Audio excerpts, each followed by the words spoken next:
puntahan natin ang mas mainit at mas kapanapanabik na paksa. Nelson, ikaw nang bumanat dyan. Ito po. Kasi ang isa sa mainit ho na paksa na pinag-usapan ng matagal-tagal at hanggang ngayon kahit na tapos na halos ay hindi pa pala. Hindi pa pala. Ba't ko pala tinapos? Ay ito pong impeachment trial, Sen. Lalong-lalo na nang nag-utos. Wala pang trial di ba? Wala pa. Pero nag-convene na ho ang impeachment, ano ba tawag dito? Impeachment court. Impeachment court Nag-convene na sila. Nag-convene At nagpadala na ng summon Suman, hindi pa. Pero ang summon, nagpadala na kay Vice President Inday Sara. Ang isang katanungan, at ito'y pinag-usapan ng talagang matindi, ay yung naging kautusan, Sen, at pinagbotohan ng Senado. Nag-away-away yata sila rin. Bago marating ang desisyong ito, ang daming dramang nangyari. Muntik pa may magbabag. Muntik pang may magsuntukan. Pero kalaunan pala Katapus-tapusan. Pareho pala sila ng posisyon. Nung nagkabotohan, magkakampi pala. parehas pala tayo ng iniisip. Bakit tayo magtatalo? Yun na nga. Ito pong yung termino na remand, yung pagbabalik ng impeachment complaint sa House. Yung una kasing nakita, yung parang may nag-motion to dismiss. Yes po, Senador Bato po yun. Senador Bato, kinu-question ngayon sapagkat sa ngayon, sabi nila, kahit tingnan mo yung ating in-amend na rules of court, hindi na pinapayagan kanya yung motion to dismiss. Di ba? Doon nagsimula. Yes. Hanggang sa nakaisip sila ng ibang pamamaraan, so ibalik na lang natin. Parang gano'n nata nangyari. Yung salitang remand, pinalitan nila. Salitang dismiss po, pinalitan nila ng remand. Oo. Pagkatapos ayaw nilang tanggapin yung remand, return na lang. Parang gano'n, di ba? Pareho rin yun di ba? Parang sa legal term, parang nagtalo sila doon yung legal term daw po ata ng remand, parang dismiss din daw po yun. At kung ano-ano pa, parang yung punto ni Senador Coco Pimentel Kaya in-specify ni Senador Alan Cayetano na bagamat yan ay remand, hindi yan dinidismiss ang usapin ng impeachment. Technically speaking, hindi naman talaga dinidismiss Opo. Kapag ka ni-remand, halimbawa, ngayon makikita ninyo maski ang Korte Suprema, nagre-remand Sabi niya, tingnan mo nangyari sa kaso ni dating Senador De Lima. Ayan, opo. Court of Appeal satang nagsabi, ni-remand uli. Ibig sabihin, binalik sa trial court para ilitigate na muli. Opo. Ngayon, may mga napansin yata yung impeachment court na may mga pagkukulang sa panig ng House of Representatives. Kaya nauwi nga sa pagdidesisyon na i-remand o i-return, isoli. Opo. Ibalik. Opo. Sa Tagalog. Ibalik sa House of Representatives. At may kalakip ngayon na pahayag na katungkulan na una, sabi niya gano'n, i-attest ninyo na hindi kayo nagkaroon ng paglabag doon sa ating one-year bar rule. Yan. At pagkatapos, yung isa, ay kinakailangan mag-adapt kayo ng isang resolution na specifically yung 20th Congress ay papayagan ang inyong naunang initiative na pagsasubmit ng impeachment complaint. Ngayon, ito, nagkaroon ng matinding reaction sa House of Representatives at nagkaroon pa nga ng isang pagmimisa yata doon na Nelson. Yun ang hindi ko maintindihan kasi alam niyo naman, hindi naman ako Katoliko din. Wala naman akong kinalaman kung ano yung ibig sabihin ng misa. Basta alam ko, dahil through observation naman, pag may nagkakasal, may misa, di ba? Totoo po yan, pag may piyesta sila, may misa. Pag mayroong binibinyagan o kumpil yata, mayroong misa. Pag may patay, may misa din. Yes po. So ako, wala akong kinalaman dyan at wala akong gustong patungkulan kung ano ang ibig sabihin noon. Siyempre, kanya-kanya tayong paniniwala, Nelson. Paniniwalang pang-relihiyon po nila yan. With all due respect, ginagalang natin yan. Nang walang anumang uri ng kawalan ng pagpapahalaga, kaya lang naman ako nagtaka, bakit nagkaroon ng misa? Nakita ko yung mga kasama ko, dala-dala yung, may kopya sila ng impeachment complaint. Folder ano yun? Talaga patong-patong dala-dala nilang ganon. Opo. Kaya ako nagtaka, unang-una lang, ngayon ko lang unang nakita. Ganun ba yung unang sa kasaysayan mo pala yun? Isipin mo naman, ako ay 18 taon ako sa House of Representatives. Oho. Ngayon ko lang nakita na yung impeachment complaint Ay na binisahan. para sa akin Oho. ay isang political action ay hinaluan ng misa. Ito lang, kaya ako bigyan nyo na ng kaukulang pangunawa kung hindi ko naman masyadong maintindihan kung bakit kinangailangan ipagmisa yung impeachment complaint na isinuli ng Senado. Baka po namatay. Hindi kaya? Ayoko sabihin nyo, kasi nga sabi ko nga sa'yo, pag may patay, may misa din eh. Opo. Di ba? Baka kasi nga ako namatay. Ngayon, naghahanap naman ako ng corona. Wala naman akong makitang corona. Lalo, baka ako may kabaong. Nung una nga, akala ko may namatay na Baka naman na binyagan o kaya nabuhay. Ano nga yun? Kaya kayong dalawang tinatanong ko, sapagkat nga, kayo, mas observant kayo sa akin eh. Mas mahilig kayo sa chismis kaysa sa akin. Pero ang katanungan dito, Sen, ay yun daw pag-remand ng impeachment complaint ay first time na nangyari at may nagsasabi naman na ay hindi, wala yan sa batas, di ba? Kaya nga raw hindi tinanggap ng Kaya daw hindi tinanggap ng Kamara de Representante yung remand. Ang tungkulin daw ng Senado as impeachment at court ay hindi ibalik kundi i-forward, di ba? I-hear, i-acquit o kaya ay patawan ng guilty. O kaya naman dapat daw nag-motion doon ay ang panig ng depensa. Hindi ang Hindi sila mismo. hindi ang prosecutor, yung judge, senator judges. Hindi, mali naman yung pangangatwira na yun din. Kung inaakala mo na talagang nag-constitute na yung Senado as an impeachment court. Opo. Sa pagkatwid, yung korte, yun ang Senado. Yes. Okay? Yun, yung House of Representatives, represented by the prosecutors, kayo yung kayo yung litigant. Opo. Ngayon, ang korte, sa regular na korte, kung ano man ang sinabi sa'yo ng korte, sumunod ka. Utos ng korte. Hindi ka pwedeng hindi sumunod doon. Kapag, ngayon halimbawa sa korte natin, meron siyang inutos sa'yo, at hindi ka sumunod, madidisbisan ka. Di ba? Kasi sabi nila, hindi naman pwedeng hindi. Ngayon kasi, merong bagong tuntunin. Ayoko naman sa yung mga detalye. Opo.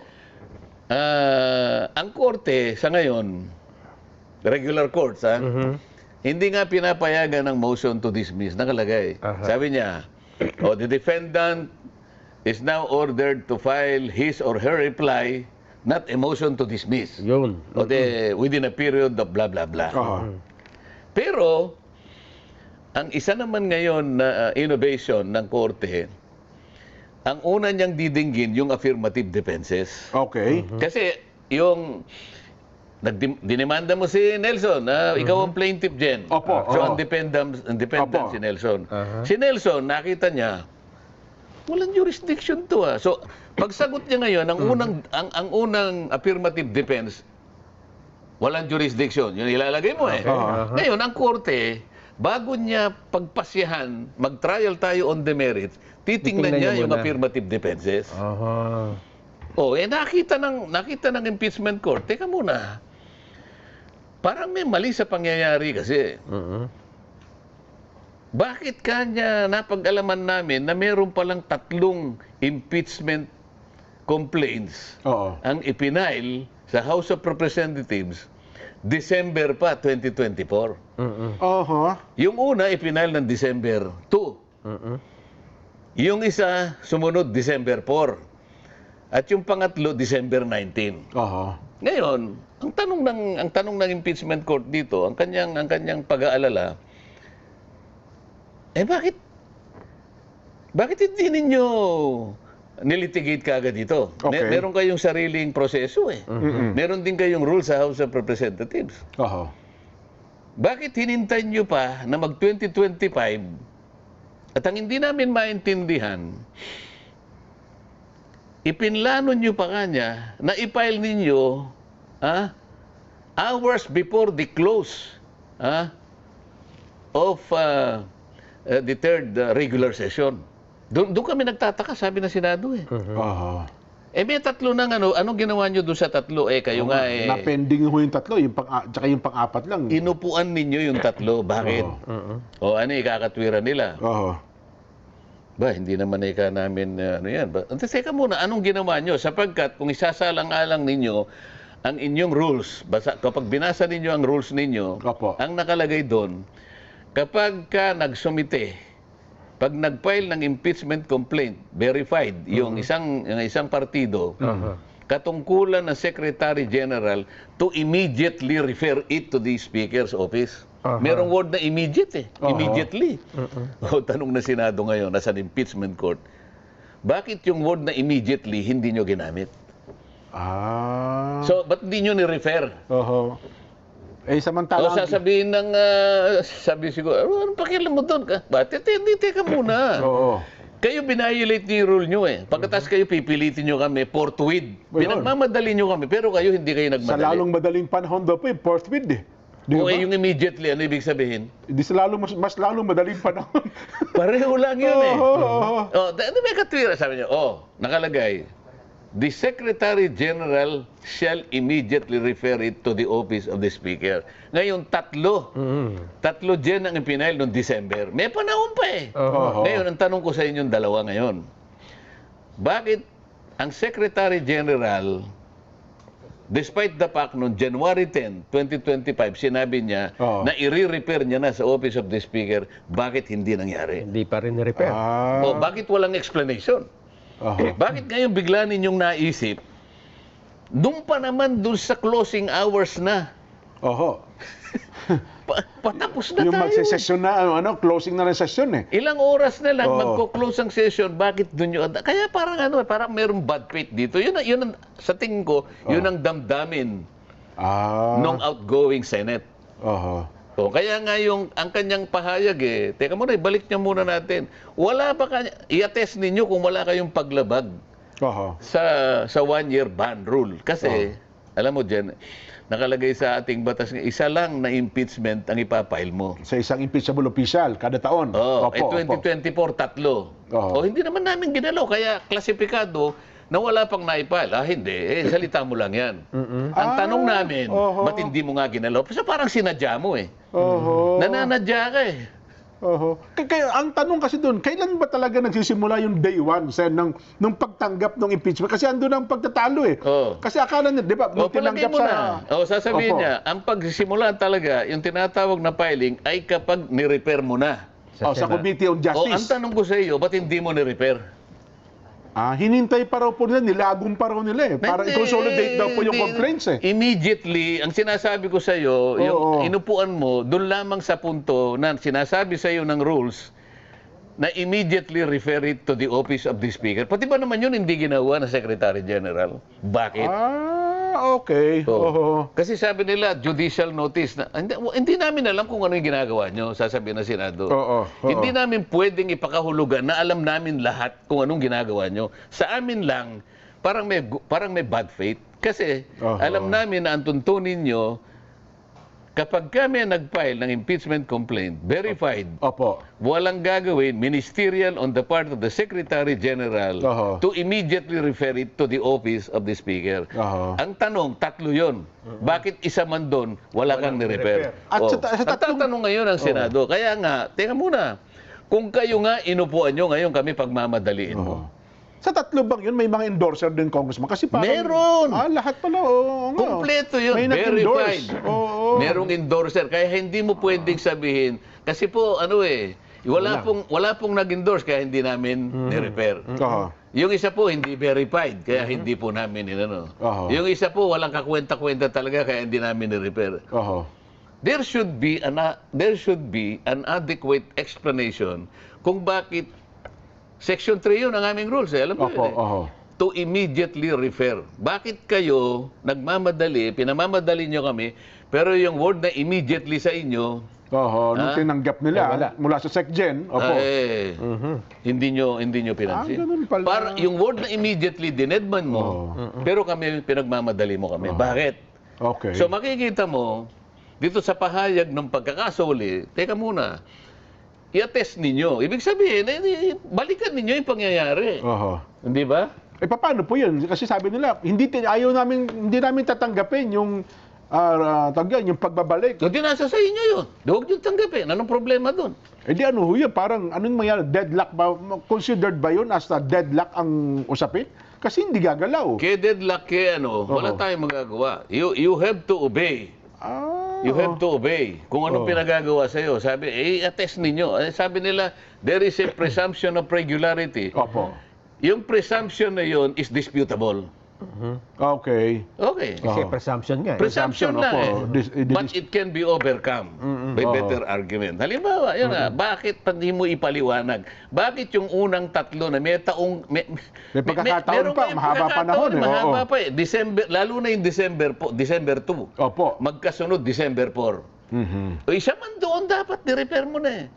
Iniiwasan nyo ba na ma-repair sa Justice Committee sapagkat doon pagtatalunan yung merito kung talagang may substance? Ayaw ba ninyo? Pagtatalunan ng mga miyembro ng Justice Committee kasi nung panahon na yon, nung December na yon, member pa ba ako ng Justice Committee o wala na ako? Member pa. Member pa kayo, opo. Wag na natin nandiyan si Marcoleta. Vice chair ako doon eh. Vice chair kayo ng Justice Committee. Natatakot ba kayo na nandun ako? Hindi ko naman sinasabing yun ang dahilan din. Sinasabi ko na lang ngayon. Ano ang ginamit nila? Hindi Justice Committee. Gumamit sila ng ibang paraan. Gumamit sila ng Committee on Good Government. Yes, opo. Yung ang good government din, yung sinasabi ko sa iyo, is in aid of legislation. Pero yung kanilang nakanap kuno na ebidensya, ginamit nila sa impeachment. Baliktad eh.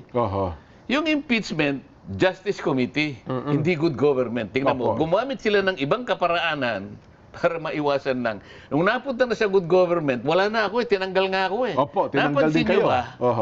Kahit na nung nasa good government, Vice Chair din ako dun eh. Ngayon, tanggalin mo si Marcoleta dyan para lang makasiguro sila. Ngayon, mapapansin na ninyo ang koneksyon. Kayong pala. Hindi nila ni-repair kagad. Vice Chair kasi ako ng Justice. Nung gamitin nila yung isang committee, Vice Chair ako doon, tinanggal nila ako. Tinanggal na kayo. Hindi ko sinasabing yun ang totoo. Pero, masyado namang kaduda-duda. Parang it's too good to be true. Kaya lang, ba't ganun ang nangyari? Hindi pa ba sapat, Sen, kasi bago sila mag-adjourn, ay may House Bill resolution na din na nilabas na sinasabi doon na ang impeachment complaint ay walang nilalabag na anumang provision ng saligang batas. Hindi pa pwede magamit yon para ito na yung certification na hinihingi ng Senado? May House Bill resolution pala, hindi House Bill. May House resolution. Na ipinasa ng plenaryo. At sinesertify nila na walang nilalabag yung impeachment complaint na pinail nila sa Senado. Iba naman yun, sinabi attest ninyo na na hindi nyo nilabag yung 1-year bar rule. Yun ang sinasabi niya eh. Hindi magagamit yung resolution na yun. Hindi yung kinakailangan i-attest ninyo talaga. At pagkatapos hindi lang doon naman hindi lang naman doon napupunta doon eh. Ang pinag-uusapan, bakit sa dami-dami ng panahon, bakit yung February 5 na ilang oras na lang magsasara na ang tindahan? Gustong-gusto mo palang bumili ng Gusto mo bumili ng hopya pala Gustong-gusto mo ng hopya. Alam mo naman na isasara ko na yung kortina ko. Doon ka pa umano. Nako. Ngayon, malinaw na, tingnan mo, parang ang daming bad faith dito eh. Ang House of Representatives, kasali siya doon sa preparation and adoption ng concurrent resolution ng legislative calendar. Alam nila kung ano yung mga urgent measures na dapat pagtalunan. Hindi sila makakawala sa responsibilidad na alam nila kung ano yung gawain ng kahuli-huliang Kongreso. Ito yung third regular session. Bakit pa doon sa yung araw na yun, magre-recess na eh. Pagkatapos, doon mo gagamitin yung fourth week. Meron kang gustong mangyari eh. Meron kang gustong sabihin na parang itatawid mo eh. Hindi ganun eh. Kaya nga yung pangalawang consideration nung pagsusoli, sabi ng impeachment court, to adopt a resolution na papayagin ninyo yung 20th Congress. Kayo ang na kinukumpirma niyo yung kagustuhan niyo na itawid ito. I-carry over ng 20 sabi Congress. nila, paano namin magagawa? Hindi pa existido. Yun na nga eh. Yan lang is already a tacit admission na meron talagang may katapusan talaga eh. Yun ang ipinunto ni Senador Francis Tolentino nung bumoto siya, pinaliwanag niya na itong ating pagboto na nanalo nga yung 18, hindi niya natin masasabi na yung carry over sa 20 Congress, hindi tatanggapin ng 20 Congress. Ito pinag-uusapan natin ngayon sa 19 Congress. Merong bad faith talaga. Tingnan mo pansinin ninyo, February 5, Opo. magko-close na. Sarado. Okay. Paano ngayon mate-take up yung sinabmit mong complaint sa Secretary ng Senate? Kasi recess na eh. Adjourn na eh. Para lamang ma-take up yun. Kasi nung isubmit mo yun, that is only an administrative. Ang tingin ng Senado, it was a mere administrative matter. Ayun. Parang one of the communication o kaya bill na itinransmit ng House of Representatives. Parang transmittal eh. All of these are administrative in character. Magkakaroon lang ng officiality lahat ito pag ito kinonsider at na-recognize ng plenary. Paano magkaka-plenary? Na nga, recess na. Adjourn na. Only the President can Pwede tumawag ng special session. can call for a special session. Yes. Kapag ka tumawag ng special session, kaya lang tayong magkukonvene uli. O kaya, Senate will resort to Section 42 of its own rules. Pero yung distinguido ang mga grounds kung na pwede kang mag-reconvene kahit na hindi tumawag ang President. Pero yun, is very strict yun. Unang-una, talaga nakalagay, there is an urgent matter na pinagtalunan talaga. Ayun pala yun. Merong resolution na merong urgent matter. Pangalawa, kung papalitan ng Vice President. O may pangatlo, kung papalitan, ang Presidente can no longer discharge the functions of his office, kailangan mag-convene ang Senado. Yun pala So yun.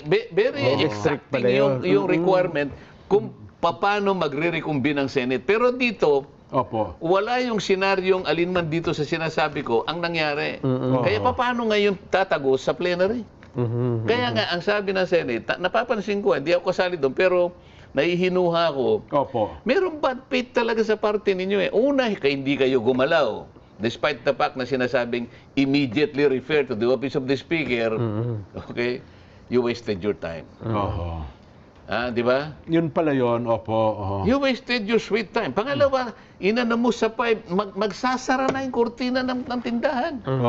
So ano bang gusto nyo sabihin? Talagang may timing talaga, no? So ang mangyayari, inaano nyo talaga, pinipilit nyong ipakita sa amin, kami ang dapat magmadali, kami ang magsasuffer ng consequence, at pagkatapos gusto nyo, itawid sa kabila. Hindi po pwedeng mangyari yun. Parang ang dating, lagi nilang sinisisi sila. Kasi ang Senado hindi umaakto sa kagustuhan namin eh. Parang ganun po nangyayari. Kung hindi nyo aaktuhan ngayon yan, checkin nyo na lamang sa amin, yung 20th Congress, dapat saluhin nila yan. At siguro, ito rin ganun ang nangyayari. Ito rin ang dahilan, kaya ipinail ng huling-huli na rin itong 200 legislated para ipakita na sa tao hindi kami talaga ang may problema, kundi ang Senado. Hindi ba pareho nga lang yung nangyari? Kung ito naman ang Senado pala naghihintay na pala yung version niya last year pa. Ngayon lang nila naman ipinasa. Di ngayon parang ganun din. Ganun pa rin. Masisisi na naman. So lahat ng consequence ang Senado magsasaper. Ang sinasabi ko kanina, gusto niya February 5, sarado na kami, wala namang enabling resolution para mag-reconvene. Isipin mo, lahat ng ito will be open to constitutional challenge kapag ginawa ng Senado yun. Walang enabling resolution, magko-convene ka without even the President calling for a special session. Yun pala ang repercussion. Kasi nga, ang iniisip nila, pinipilit nila, itatawid. Ibang usapan yung tawid. Pero marami na nagpapalutang ngayon, Kong, naglalabasan ng mga legal luminaries, mga kung sino-sino na ang linya ng paliwanag. Ang daming legal luminaries ngayon pa. Bigla naglabasan na ang kanilang pinapahayag. Pwede. Halos lahat, pag nilagom nyo